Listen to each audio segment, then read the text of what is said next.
Ada ayam. Bangun-bangun kita boleh hidup lagi. Ada orang dia tak boleh. Bangun-bangun dah meninggal. Bangun-bangun alam barzah. Terkejut kita. Tetapi hari ini Allah bagi kita nikmat. Banyak nikmat. Nikmat anak, nikmat kesihatan, nikmat boleh berjalan, boleh mendengar, boleh melihat. Kalau nak dituliskan begitu banyak, tuan-tuan. Tuan-tuan rahmati Allah Subhanahu Wa Taala, maka sebelum Allah menarik nikmat-nikmat tersebut, maka kita kembali kepada Allah, iaitu bersyukur. Tanda orang yang bersyukur apa dia? Dia wa ma khalaqatul jinna ins illa liya'budun. Dia beribadah kepada Allah. Maksudnya Allah bagi kita kesihatan hari ini, kita berjalan kaki ke masjid. Tanda kesyukuran kita. Tapi kalau hari ini Allah bagi kita tangan, kekuatan, hari ini kita pergi pukul orang, kita sakiti orang, keyboard warrior sebagai contohnya, ini mulut ni dah terkunci, tangan tu. Lebih kepada tangan kita. Okay? Suka sangat menulis di media sosial, sama je. Maka kekuatan ini kalau kita guna dalam keadaan kejahatan, tak mustahil Allah akan tahu. Jadi kita beringat. Okay? Salawat dan salam ke atas junjungan Nabi Muhammad sallallahu alaihi wasallam. Allahumma salli ala sayyidina Muhammad wa ala ali Muhammad. Jadi perbanyakkan salawat, mudah-mudahan dengan banyaknya kita bersalawat pada malam yang mulia ini menjadikan kita adalah orang-orang yang beruntung di sisi Allah Subhanahu Wa Taala. Bagaimana nak menjadi orang yang beruntung? Nabi kata, aku rindu kepada saudaraku. Sahabat tanya kepada Nabi, wahai Nabi, tidakkah kami ini saudara kamu? Kamu bukan saudara aku, tetapi kamu adalah sahabat aku. Saudara aku adalah manusia, umatku yang tidak pernah melihatku berhadapan, tetapi mereka sangat mencintai aku dan mengingati aku dan sering berselawat ke atas aku. Kita selawat ni kita ingat Nabi. Jadi dengan kita banyak berselawat, mudah-mudahan Nabi kenal kepada kita. Walaupun Nabi dah wafat berapa ribu tahun, 1400 tahun yang dulu, tetapi kita ni adalah pencinta kepada sunnah Nabi, pencinta kepada Nabi dan sunnah Nabi sallallahu alaihi wasallam. Mudah-mudahan kita mendapat syafaat yang dijanjikan oleh Nabi sallallahu alaihi wasallam. Okay, tuan-tuan rahmat Allah Subhanahu Wa Taala, tajuk saya pada hari ini sebenarnya matilah, sebenarnya mati. Sebab kita ni di hujung dunia lah. Sebenarnya kita ada 5 fasa dan kita ni ada 4 fasa yang keempat ataupun fasa yang kelima. Tidak dapat dipastikan. Dulu kita fasa tahun 80-an tu, ulama mengatakan kita adalah fasa yang keempat. Tetapi sekarang wallahu alam. Okay? Umat Nabi ni fasa ada 5 fasa. Dan dengan jelas dan nyata kesemua tentang tanda-tanda kiamat kecil itu telah berlaku. Dan kiamat besar ni, tanda kiamat besar pun mula-mula banyak sudah berlaku. Cuma yang besar-besar, Imam Mahdi, Dajjal tidak keluar lagi lah. Tetapi tidakkah kita dah keluar Dajjal baru kita nak bertaubat kepada Allah Subhanahu Wa Taala? Sebab tu saya bawa iza mata banu Adam. Hadis yang berkaitan. Itu adalah matan hadis. Matan hadis. Jadi, alhamdulillah. Hari ini kita baca 10 ayat surah Kahfi dan 10 ayat awal surah Kahfi dan 10 ayat akhir surah Kahfi. Yang mana dijanjikan oleh Nabi SAW, siapa yang mengamalkan bacaan surah Kahfi 10 ayat awal surah dan 10 yang akhir, maka terselamat daripada fitnah Dajjal. Dajjal ni tuan-tuan datang 40 hari je. Tetapi satu hari ini bersamaan dengan setahun. Tuan-tuan bayangkan satu hari bersamaan dengan setahun. Dan kita tahu hari itu ada waktu zuhur, subuh. Waktunya sama. Dalam keadaan dunia kegelapan. Okay? Jadi fitnah yang terlalu besar. Sebab tu Nabi sebut kalau ada anak perempuan isteri, ikat mereka di dalam rumah. Sebab apa? Fitnah Dajjal ni sangat-sangat dahsyat, yang mana Allah jadikan seorang manusia yang ada kelebihan untuk menguji manusia-manusia akhir zaman. Dan kita berdoa janganlah kita tergolong di dalam golongan orang yang hidup di zaman Dajjal. Sebab apa? Hari ini minyak tak ada kat pasar raya pun, kita berebut-rebut nak beli minyak. Baru minyak. Dalam botol ada lagi.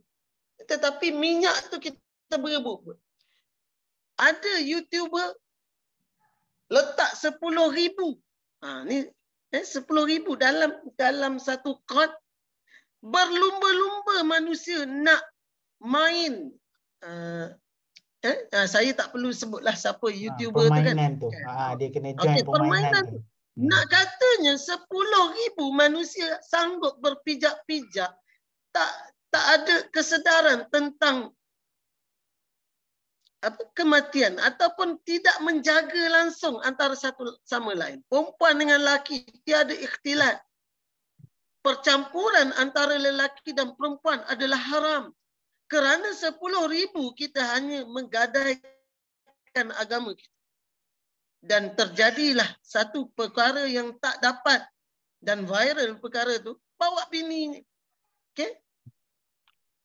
Nak katanya manusia nakkan wang ringgit, harta, pangkat dan sebagainya. Baru 10,000. Dajjal bawa makanan, tuan-tuan.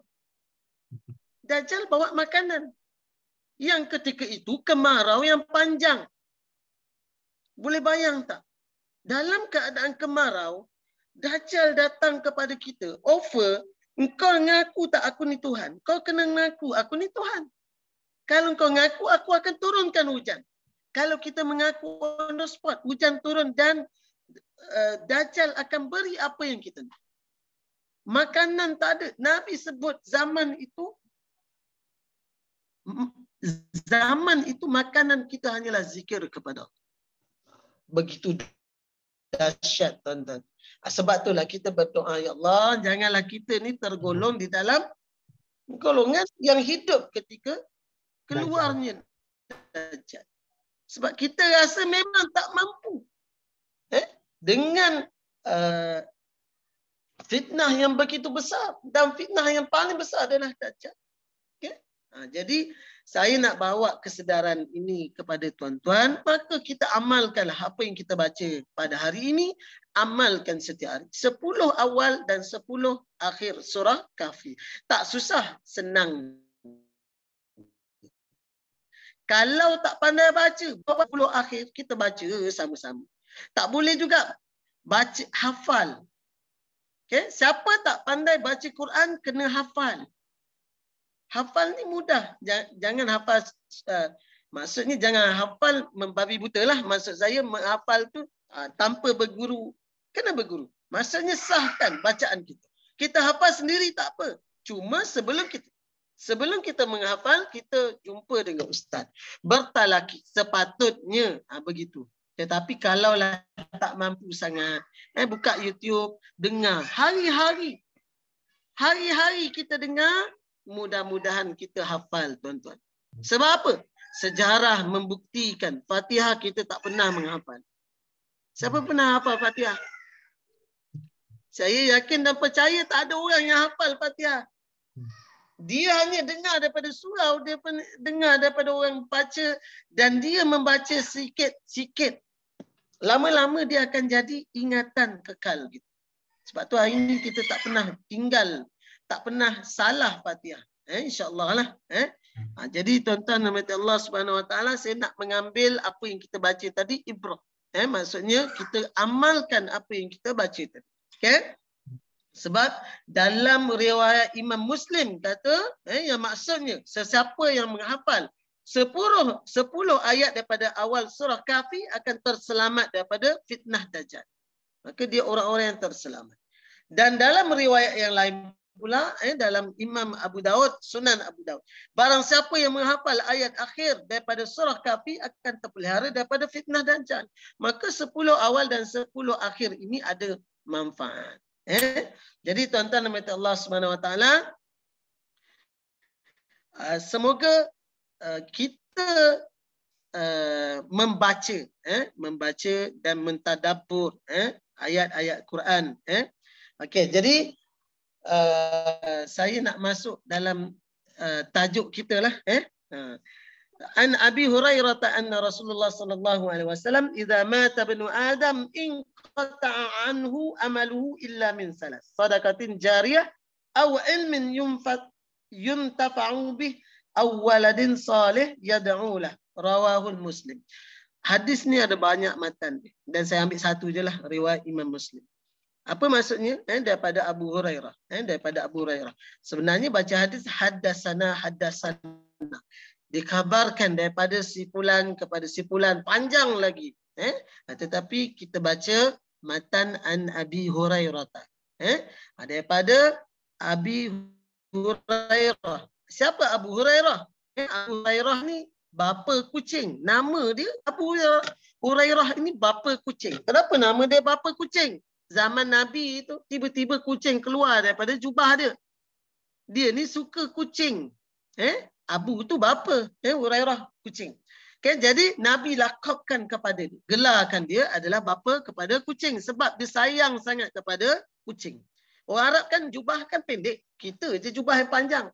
Jubah dia pendek. Jubah yang kita pakai ni jubah yang dia pergi semayang. Jubah yang dia pakai harian itu jubah yang lengan besar tu. Itu orang Arab. Maka Abu Hurairah ni kata bahawa Rasulullah sallallahu alaihi wasallam bersabda, apabila seorang hamba ini meninggal dunia, maka terputuslah daripada amalannya kecuali dari 3 hal. Yakni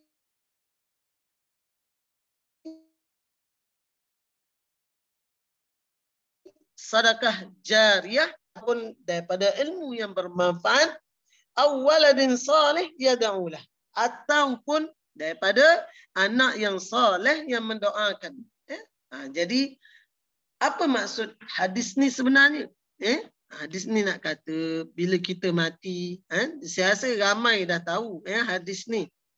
Cuma peringatan semula, untuk mengingatkan semula. Mengingatkan diri saya dan diri tuan-tuan kita ni akan mati. Kullu nafsin za'iqatul maut. Setiap yang bernyawa itu pasti akan mati. Dan Allah sebut di dalam Quran, fa iza jaa ajaluhum wa ma yastakhiruna sa'ah wa la yastaqdimun.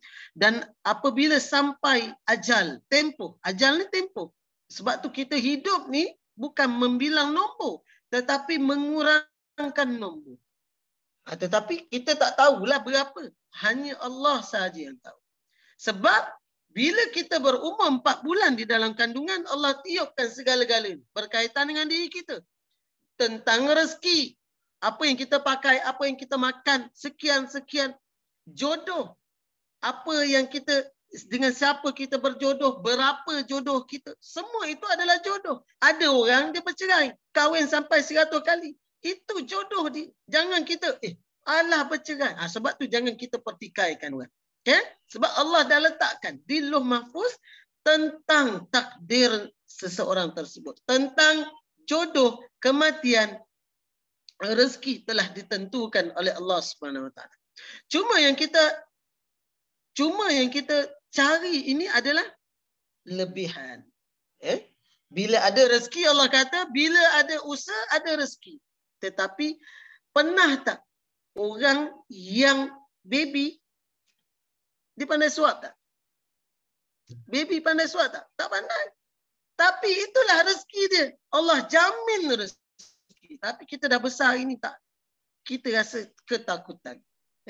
Kita rasa macam tadilah isu minyak contoh. Kita ambil banyak hak orang. Padahal kita nak guna satu je. Contohlah. Wallahu a'lam bishawab. Kat mana tadi? Maksudnya bila mati fa iza jaa ajalum wa ma yastakhiruna sa'ah. Tidak akan dipercepatkan oleh Allah walaupun 1 saat. Memang cukup. Kalau dia mati dibunuh, memang itu asbab sahaja. Dan kematian, cara kematian semua Allah dah tentukan. Okey? Asbab sahaja. Wallahu alam. Dan Allah kata tidak akan dipercepatkan walaupun 1 saat. Allah tak akan cepatkan. Okey? Jadi itu berkaitan yang Allah telah tulis kepada kita. Cuma ada takdir yang boleh diubah dan takdir yang tak boleh diubah lah. Antara yang tak boleh diubah ni perkara-perkara tadilah, dan boleh diubah yang kita beriman, itu kena belajar tauhid. Belajar tauhid lebih dalam, insya-Allah. Okay, jadi yang pertama Nabi sebut apa? Sedekahul jariyah. Apa beza sedekah yang biasa dengan sedekah jariah? Sedekah, okey, sedekah yang biasa ni kita selalu buat, iaitu kita pergi kedai, kita bayar orang. Hatta kadang-kadang sampai kita punya syekh ni bayar satu kedai. Pernah tak buat? Sebab Nabi anjurkan kepada kita untuk memberi makan kepada orang-orang Islam dan kepada orang, bukan orang Islam ni, kepada sesiapa, kepada haiwan, kepada manusia, kepada sesiapa yang ada. Memberi makan ini ada kelebihan yang banyak. Allah mudahkan urusan kita, tambah rezeki kita. Sebab tu kita kena memberi. Di dalam Al-Quran, manusia ni minta kepada Allah, ya Allah, hidupkan aku kembali. Kami ni nak bersedekah. Allah kata tak, kau lupa balik nanti. Allah sebut. Sebab manusia ni sentiasa lupa. Sebab tu kena ada peringatan. Sebab tu ada orang yang ingatkan kita. Sebab tu peringatan yang datang kepada kita, jangan tengok siapa yang bercakap, tetapi lihat apa yang diperkatakan kepada mereka, kepada kita. Jangan kita orang isak dadah nak tegur aku. Aku ni lebih baik daripada dia. Nampak? Kita sombong, takbur, ego dan macam-macam lagi. Sifat ujub kat diri kita. Sifat-sifat yang negatif kepada diri kita. Sebab kita pandang orang. Kita judge orang. Sebab Allah tengok pengakhiran kita. Bukan tengok permulaan kita. Okay? Manusia ni permulaan dah cantik. Manusia kat mana lahir sebenarnya? Manusia ni lahir di dalam syurga. Nabi Adam. Okey. Nabi Adam dilahirkan di dalam syurga. Kenapa Nabi Adam dilahirkan dalam syurga? Allah nak buat, nak bagi peringatan kepada manusia, ni rumah kau ni. Nanti kau dah mati, duduk sini. Sebab apa? Allah dah sebut, wa idh qala rabbuka lil malaikati inni ja'ilun fil ardi khalifah. Allah sebut apa? Wahai malaikat, aku nak jadikan manusia ni duduk atas muka bumi sebagai khalifah, sebagai ketua yang mentadbir bumi. Tapi kita ni merosakkan alam semula jadi. Dan alam ada react. Apa dia? Tindak balas alam kepada manusia. Banjir yang besar dan sebagainya. Itu tak apalah. Tapi nak ceritanya apa? Allah nak jadikan manusia. Allah tahu tak dia nak jadi? Tahu. Tapi kenapa Allah ciptakan Nabi Adam di dalam syurga? Dan buat satu cerita. Jangan makan buah ni. Kalau makan buah ni kau akan berak. Dan kau kat syurga tak ada tempat berak. Nabi Adam makan sebiji. Lekat di halkom sampai sekarang. Sebagai tanda peringatan kepada kita. Bukan tanda dosa. Kita bukan agama yang membawa dosa keturunan. Tetapi nak membawa kepada kita bahawa kesalahan. Allah dah sebut jangan hampir. Begitu juga dengan Siti Hawa. Siti Hawa lagi makan 2 biji terus. Dan pelan habis. Jadi Allah dah tahu nak jadikan manusia di bumi. Kenapa Allah jadikan di syurga? Nak bagi manusia ni berfikir tentang matlamat kehidupan kita, syurga kita, ataupun kampung halaman kita adalah syurga Allah Subhanahu Wa Taala. Okay? Jadi sedekah tadi. Yang pertama Nabi sebut apa? Sedekah jariah. Sedekah yang baik, sedekah jariah ni sedekah yang berpanjangan. Yang kita adakan hari ini, bagi makan orang, bagi hadiah orang, bagi apa lagi? Bagi orang tempat tinggal, itu sedekah jariah lah. Itu termasuk sedekah jariah. Bagi orang tempat tinggal sebagai contoh. Selagi mana dia tinggal, itu sedekah jariah. Tapi bagi yang one off, macam kerajaan bagi kita duit 300, 1000 dan sebagainya. One off, satu kali je. Begitu juga dengan sedekah. Ingat, sekali kita sedekah untuk manfaat sekali, maka itu sedekah biasa. Dan sedekah biasa pun nanti galakkan. Cuma dalam hadis ni, Nabi sebut berkaitan dengan sedekah jariah. Apabila matinya anak Adam, apabila matinya seseorang, maka terputus habis. Tak boleh dah. Dia nak semayang, dah tak ada dah semayang. Dia nak puasa, dah tak ada dah puasa. Dia nak zikir kepada Allah, dah habis dah, tak ada dah zikir untuk dia. Pahala zikir tu dah tak ada. Buat baik kepada orang, nak bagi orang makan, kita dah mati, dah masuk kubur, dah tak ada.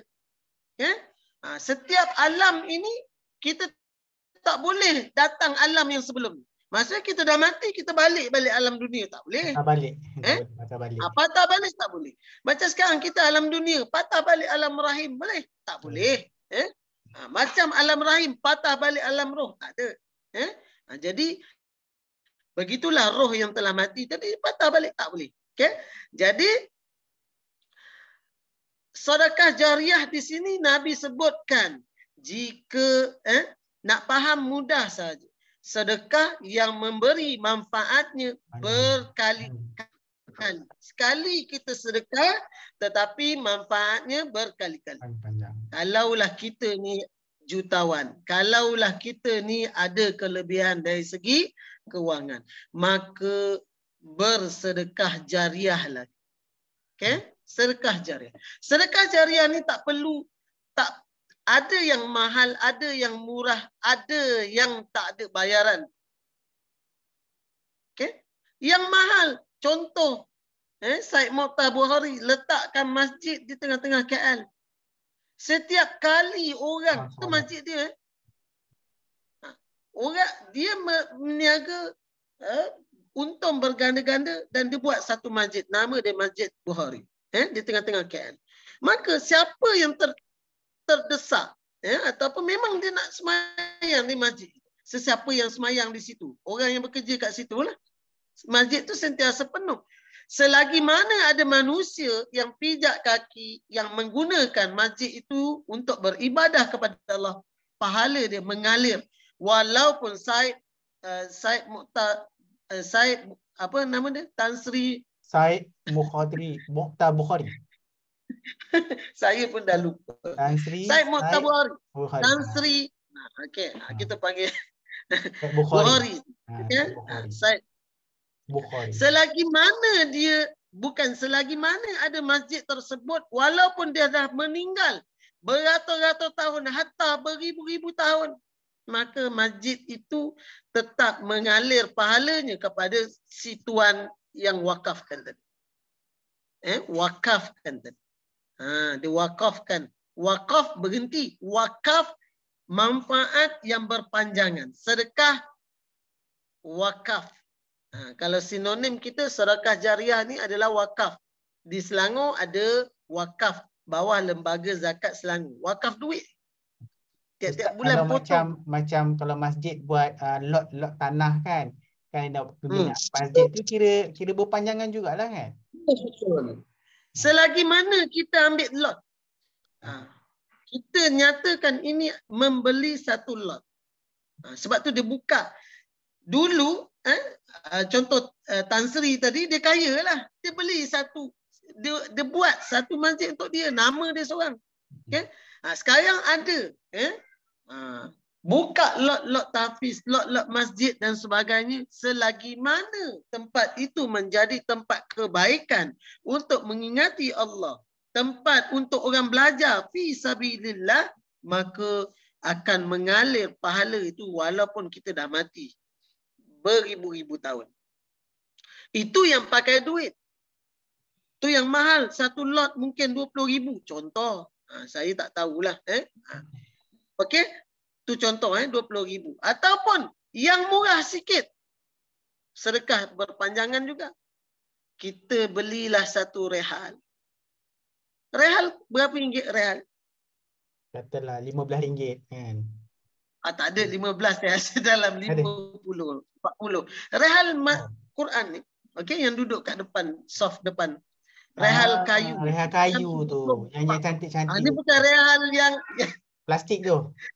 Yang plastik tu bukan. Ini rehal yang Kak Majid yang kayu, yang cantik itulah. Okey, dalam 40-50. Okey, takkanlah kita tak boleh sumbang satu.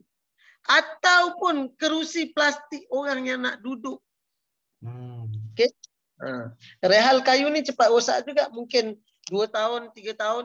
Tapi guna selama 3 tahun tu, setiap 3 tahun tu lah kita dapat pahala. Setiap mengalir pahala.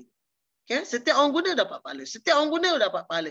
Maksudnya ada manfaat kepada orang lain, maka dapat pahala. Begitu juga dengan Quran. Quran RM50 tu. Satu naskah. Dan ada juga lot-lot. RM10. Satu Quran, 5 orang tu wakaf. Ada tulis nama. Dia hantar kepada mana-mana sekian. Dan itu yang murah. Dan ada juga wakaf yang tak perlukan duit. Apa dia sebagai contoh? Tenaga. Tenaga tak habis lah. Kita tolong orang habis dah. Okey. Ilmu. Kita tanam pokok kat tepi-tepi rumah, tepi-tepi jalan. Setiap kali pokok tu berbuah, ada manfaat kepada haiwan, manusia. Ada anak-anak yang nakal pergi baling buah tu. Kan kita selalu dulu. Saya lah tu, orang dia. Tepi-tepi jalan buah mangga tu nampak ranum. Tapi bukan rumah orang lah. Tepi-tepi jalan. Kan kita suka ambil. Selagi mana ada manfaat kepada orang lain, kepada haiwan dan sebagainya, itu dikira sedekah. Okay? Dan kita tanam tadi. Tak tanam tu mudah je. Ambil buah tu, kita cambahkan dan barulah kita tanam dengan elok. Okay? Itu contohlah. Jadi selagi mana nak faham wakaf ni mudah. Mesti manfaat dia berganda-ganda. Berkali-kali.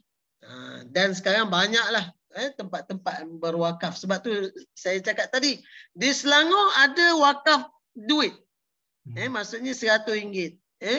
Setiap bulan pun boleh. Potong gaji pun boleh. Okay? Lembaga Zakat Selangor. Pergi kat lembaga zakat, saya nak berwakaf. Sebab duit itu dikumpulkan untuk membuat masjid-masjid yang ada di dalam Selangor. Ataupun di luar lah. Wallahualam. Tetapi tetap untuk wakaf. Sebagai contoh mahkamah syariah, sebagai contoh pusat tahfiz dan sebagainya. Tempat-tempat yang ada manfaat kepada orang awam. Maka jangan kita berkira dengan Allah. Sebab sedekah ni, power of sedekah. Lagi-lagi kalau kita orang-orang yang bisnes, banyakkan sedekah. Tak sedekah jariah, sedekah biasa. Sedekah biasa tadilah Ustaz cakap. Bagi makan dan sebagainya. Terlama pula. Ni dah dekat sejam dah ni. Okay. Sorry. Ataupun ilmu yang bermanfaat. Ilmu yang bermanfaat, minta maaf sikit. Ilmu yang bermanfaat ni sebagai contohnya, paling mudahnya kita ngajar anak kita lah. Takkan alik bata tak tahu. Ingat ilmu ni semua jenis ilmu. Bukan semua ilmu agama. Semua jenis ilmu. Kita ada matematik, kita ajar anak orang. Itu selagi mana dia pandai kira, kita tetap dapat pahala. Dia pula ajar kepada orang dah macam MLM. Ajar orang bawah, ajar. Kita ajar anak kita. Anak kita akan ajar anak dia. Cucu kita lah. Cucu kita tu ajar pula cicit kita. Anak dia pula. Maka bayangkan kalau kita ni adalah orang yang mengajar mereka ni alif bata. Sebab tu saya selalu sebut tentang mengajar permulaan ini, biarlah kita. Jangan terus kita hantar kepada anak, kepada ustaz dan ustazah. Takkanlah alif bata kita tak tahu. Iqra 1 je pun. Kita ajar anak kita bagi dia pandai tahu huruf. Dan kalau nak hantar Iqra 2 silakan. Itu dah advance sikit. Tetapi abata kita ajar. Sebab apa? Selagi dia membaca Al-Quran, memang kita dapat sebab anak kita. Okay? Anak kita memang confirm dapat. Okay? Cuma di sini saya nak sebut, Nabi sebut apa? Khairukum man ta'allama al-Quran wa 'allamahu. Sebaik-baik daripada kamu adalah orang yang belajar Al-Quran dan mengajarkan. Kita belajar dulu. Dengan siapa? Nenek kita. Ataupun dengan ayah kita. Dan kita dah belajar, kita ajar kepada anak kita. Ini dalam bab Quran lah. Okay? Jadi sebaiknya kita lah ajar. Sebab pahala tadi mengalir. Kalaulah kita ajar tu bukan anak kita pula, maka pahala tu mengalir kepada kita. Sebab itulah Imam Syafi'i orang tak panggil Allah yarham Syafi'i. Pernah dengar? Imam Muslim, Imam Bukhari, orang tak panggil Allah yarham ataupun arwah Bukhari. Tak ada. Sampai hari ini kita masih lagi panggil Imam Bukhari. Sampai hari ini lagi kita masih panggil Imam Syafi'i, Imam Asy-Syafi'i. Kita tak panggil arwah Asy-Syafi'i. Sebab apa? Mereka ini, ulama-ulama ini hidup pada zaman ini disebabkan kitab yang dia karang. Sampai hari ini kita guna. Dan kita menjadi rujukan utama kepada orang-orang Islam. Sebab, okay, itu ilmu yang bermanfaat. Maksudnya, ilmu tu hidup dengan orang-orang sekali hidup. Dan pahalanya, Masya Allah. Mazhab ini dalam beratus-ratus mazhab, tinggal 4 mazhab. Maliki, Hambali, Syafi'i. Satu lagi? Hambali. Okay? Hanafi. Okay. Maliki, Syafi'i. Okay. Jadi 4 mazhab. Dalam banyak-banyak mazhab tinggal 4. Bayangkan, ilmu dia hidup. Begitu juga. Kita tak sampailah level tu. Tetapi macam saya sebutkan tadi, paling mudah kita ajar anak kita. Mengajar anak kita. Jangan bagi anak kita tahu Al-Quran tu daripada orang lain. Maksudnya apa? Biar dia tahu daripada kita dan kita ni adalah menjana pahala untuk dia. Maksudnya daripada cucu dia nanti kita pun dapat pahala. Tapi kalau kita buat anak yang soleh, dia je lah. Mati anak kita ni dah tak ada. Cucu kita nak baca Quran, saya hadiahkan pahala ini kepada atuk saya. Baru dapat pahala. Anak baca sama. Okey. Terima kasih. Hambali, Maliki, Hanafi, Syafi'i. Hambali, Maliki, Hanafi, Syafi'i. Hanafi tak sebut. Okey, terima kasih. Jadi kita yang mempelopori ataupun kita yang mengajar anak kita. Jangan kita bagi orang lain. Bagi saya lah ini sebagai benda yang paling mudah. Tak sepatutnya kita ikut satu kita tak tahu. Kalau kita betul-betul tak tahu tak apalah. Buat macam mana? Sebab tu kita kena belajarlah. Kena berguru. Wallahu a'lam bishawab. Dan satu lagi, awwaladin salih yad'ula. Dan anak yang soleh mendoakan kedua ibu bapanya. Okay, anak yang soleh ni paling cakap senang tetapi nak buat susah. Sebab anak ini adalah fitnah. Anak ini adalah beban. Bukan beban, tanggungjawab kita. Macam-macam. Okay? Anak ini. Sebab kita nak mendidik anak, kena banyak bersabar. Jadi bagaimana kita nak create anak yang saleh? Banyakkan baca surah Al-Kausar. Inna a'tayna kal-kausar.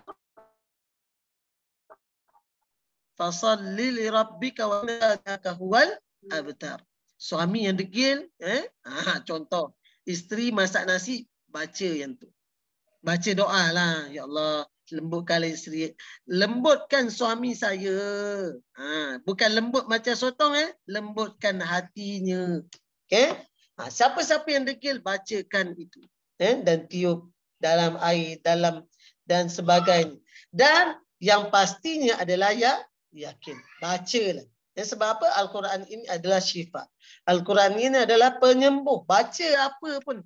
Terdesak baca Fatihah, insyaAllah. Jadi selalu. Okay? Selawat banyak. Ikutlah.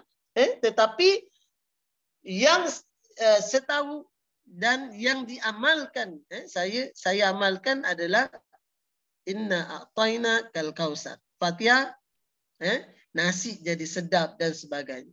Anak tadi dengar kata insyaAllah. Cuma anak ni jangan kita nampakkan kita ni, kita tengking dia dan sebagainya. Tak nampakkan benda yang baik je lah. Okey, jadi apa? Anak yang soleh. Nak dapat anak yang soleh ni, inilah satu. Ada buku dalam pendidikan anak di dalam Islam. Kena baca buku tu. Kalau tak salah saya, karangan Yusuf Al-Qardawi. Okay? Jadi kena baca. Sebab apa? Apa guna untuk anak yang soleh? Kita dah mati, anak kita baca Quran, auto. Tak payah aku baca Yasin ni, macam saudara Amar baca. Ayah dapat. Mak dapat. Kalau dah meninggal pun confirm dapat. Okay? Dapat pahala. Sebab tu orang nak anak yang soleh. Untuk pahala kepada kedua ibu bapa. Jadi nak create anak yang soleh dan solehah ini, itulah yang susahnya. Okay? Yang mendoakan kedua ibu bapanya, ini tak ada kematian, kita panggil Tok Imam. Kita panggil Tok Imam untuk doakan. Ataupun kita buat tahlil. Tahlil tu tak ada salah pun. Yang salahnya apa? Kita tu tak nak lead. Faham tak? Orang kadang-kadang, okay, lead, maksudnya ketuai lah. Maksudnya, kalau ayah dia meninggal, kalaulah dia yang semayangkan, dia doa kepada Allah, dia doa main-main ke? Tak. Dah pasti dia akan doa sebaik-baiknya sampai menangis-nangis. Dia berdoa dengan sebulat hati, dengan mengharap, penuh pengharapan kepada Allah. Ya Allah, ampunkanlah bapak aku ni. Aku betul payah membesarkan aku. Sekarang dia tak ada, ya Allah, kasihanilah belakang. Kita berdoa dengan sebaik-baik. Kita tidak akan sia-siakan. Okay? Kalau urusan jenazahnya kita boleh buat, Masya Allah. Okay? Sampai ke liang lahat ni. Semua kena belajar. Kena belajar. Okay? Pergi kursus, kena buat praktikal. Praktikal macam mana? Pergi, ada kematian kita buat. Ada kematian kita pergi ziarah. Pergi semayangkan. Bagaimana rukun solat jenazah? Ada 7 je, paling mudah. Berdiri, tak ada rukuk, tak ada sujud, paling mudah. Angkat takbir, Allahu Akbar, rukun. Membaca Fatihah, rukun. Takkan Fatihah tak tahu. Rakaat pertama. Takbir yang pertama. Okey, habis dah. Takbir yang kedua, Allahu Akbar. Kita bersalawat ke atas Nabi. Allahumma salli ala Sayyidina Muhammad. Tahiyat tu dalam tahiyat. Takbir yang ketiga, Allahu Akbar. Allahumma ighfir lahu warhamhu wa'afi wa'afuanu. Itu kepada orang lelaki. Kepada perempuan, Allahumma ighfir laha warhamha wa'afiha wa'afuana. Itu rukun.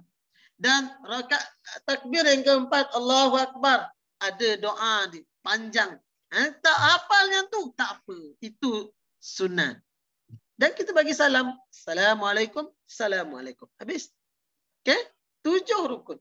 Paling mudah. Sebab tu kita kena belajar.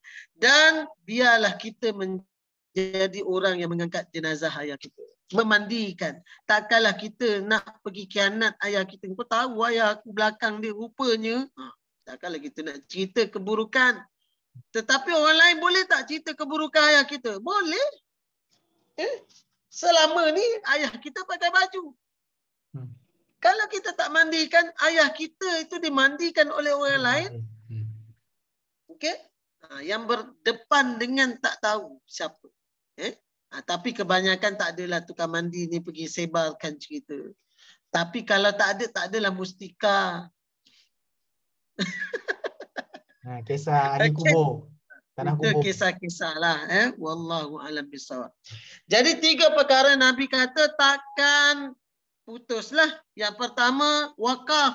Yang kedua, ilmu yang bermanfaat. Kita ajar orang. Bukan dalam agama saja, tetapi semua ilmu. Sains, biologi, semua. Tetapi bermanfaat.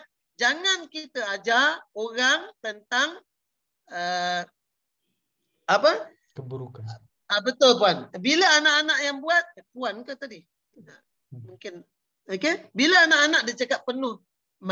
Bila anak-anak yang buat, mandikan penuh dengan kasih sayang. Bila kita ni mati, tubuh kita ni sangat apa nama dia? Bisa-bisa. Okay? Sebab tu kalau pemandi jenazah ni dia kata air ni kena jatuh kat tangan dulu. Bukan kita jirus. Boleh faham? Ada sini. Mandikan jenazah jirus kat tangan dulu, air tu jatuh ke mayat tu, jenazah tu. Sebab kalau air yang direct kepada mayat, mayat tu sakit. Betul. Sebab tu kalau orang-orang yang baik ni, dia nak cepat bertemu dengan Allah Subhanahu Wa Taala. Sebab penat dia dalam sakaratul maut tadi. Sebab tu kalau anak yang cuci, anak yang mandikan, mestilah diangkat dengan penuh kasih sayang. Mandikan dengan penuh kasih sayang. Jirus dengan penuh kasih sayang. Kalau boleh rapat dengan tubuh dia, rapat dengan tubuh dia. Air tadi. Maksudnya tak ada langsung percikan air tu ke atas tubuh tu terlalu tinggi. Jadi macam itu. Ini anak-anak yang soleh. Pakai pipe getah. Kan sekarang kan ada canggih kan, pipe getah. Jangan kasar sangat kan. Jangan angkat sini. Terlalu penat. Dan berbisa lah badannya. Nak kata bahasa mudahnya bisa. Disebabkan apa? Melalui sakaratul maut. Sedangkan Nabi mengatakan sakaratul maut itu sangat sakit. Apatah lagi kita. Yang penuh dengan dosa. Dosa berganda-ganda, berbakul-bakul. Sedangkan Nabi maksum pun sakit, kita apatah lagi. Wallahu a'lam. Okay, jadi malam ni nak sebutnya apa? Yang pertama, wakaf pahala tu sentiasa akan mengalir. Yang kedua, ilmu yang bermanfaat akan mengalir pahala tadi. Kita ajar apa pun, tetapi bermanfaat kepada manusia, haiwan dan sebagainya, maka dia akan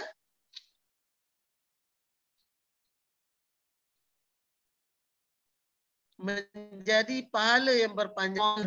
Setiap anak yang soleh mendoakan kedua ibu bapa. Sebab tu orang mati, kita jangan baca Fatihah, baca doa. Tetapi kalau nak baca Fatihah, silakan. Orang nak mati, dibacakan Yasin. Bukan dah mati, baca Yasin. Nak mati, bacakan Yasin. Untuk percepatkan sakaratul maut.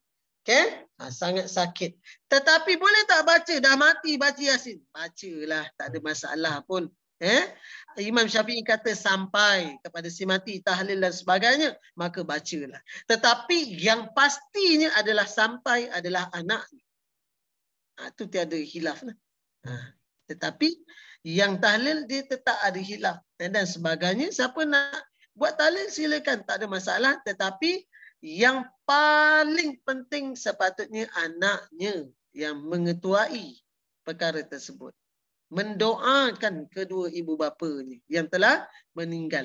Membacakan Al-Quran kepada ibu bapanya. Memang sampai. Jadi tuan-tuan dan puan Allah Subhanahu Wa Taala, cukup saya rasa sekadar itu saja. Sejam jadi dia. Dia tak sejam ke? 40 sejam lebih sikit je. Jadi minta maaf ambil masa tuan-tuan yang lama. Mudah-mudahan apa yang kita buat ini diterima oleh Allah Subhanahu Wa Taala sebagai ibadah dan kita praktikkan. Dan saya ingatkan untuk diri saya lah. Dan saya hanya berkongsi. Dan saya bukan berfatwa, hanyalah penyampai. Hanya membacakan sahaja. Wallahu a'lam bishawab. Jadi sekadar itu saja. Yang baik itu datang daripada Allah Subhanahu Wa Taala dan yang kurang itu datang daripada kelemahan dan kekurangan ilmu yang saya ada. Jika ada terkasar bahasa, mohon ampun dan maaf. Aku qauli hadza wa astaghfirullahal azim wa lakum. Wabillahi taufiq wal hidayah. Wassalamualaikum warahmatullahi wabarakatuh. Waalaikumsalam warahmatullahi wabarakatuh. Terima kasih banyak-banyak Ustaz atas perkongsian yang sangat bermakna. Okey, supaya tadi siapa dah tulis tadi kat komen tadi tu dah kata catatlah, ingatlah pesanan-pesanan daripada Ustaz tadi. Dan terima kasih juga kepada puan-puan dan tuan-tuan yang sudi hadir pada malam ni. InsyaAllah kita dapat sedikit manfaat yang kita dapat. Dan program ni akan berlangsung lagi insyaAllah lah secara istiqamah minggu ni minggu yang ke-37. Kita cubalah yang terbaik macam Ustaz kata tadi kan. Kita kalau tak pandai baca sendiri, kita ikut orang baca. Jadi joinlah program-program seperti ini supaya kita ada semangat. Kalau seorang-seorang tu mungkin malas sikit kan. Kalau ramai-ramai macam ni, kita boleh jadi rajin, insya-Allah. Setakat itu saja pada sesi kita pada malam ni. Terima kasih banyak Ustaz. InsyaAllah kalau ada rezeki lagi, kita akan jumpa lagi. Terima kasih. Assalamualaikum warahmatullahi wabarakatuh. Waalaikumsalam warahmatullahi wabarakatuh. Terima kasih Ustaz. Sama. Waalaikumsalam. Waalaikumsalam.